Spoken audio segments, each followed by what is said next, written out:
It's so great for us to have your expertise as a member of the cabinet to know what these people are getting into.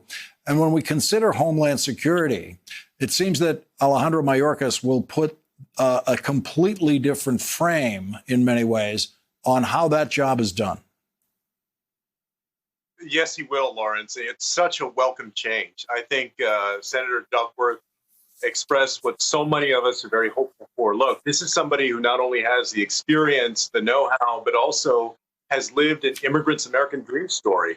Not only the first Latino to hopefully get to head the Department of Homeland Security, but someone who is a political refugee who understands that we are a nation of immigrants, of refugees, of asylees, and wants to approach this with the kind of common sense and compassion instead of cruelty that we've seen from the Trump administration. So I'm very hopeful, and there's a lot of work to be done to reform DHS and to turn back all of these bad policies that this administration has put in place.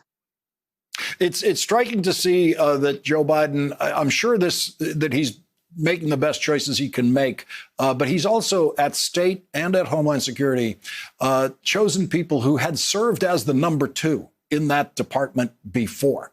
And so Alejandro Mayorkas, Tony Blinken at state, they go into their jobs knowing more about that department than previous secretaries, most previous secretaries.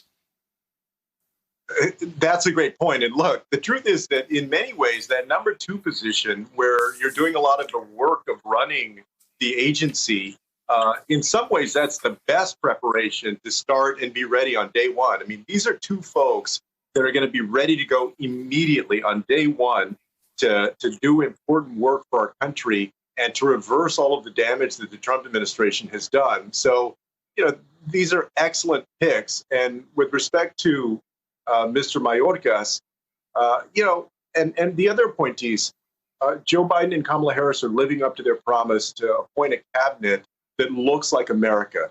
And we know that representation does matter. What also matters, though, is that, as soon as January 20th, 2021 comes around, then we need in earnest to start reversing the damage of the Trump administration and to go beyond where we were a few years ago to build off of the work of the Obama administration.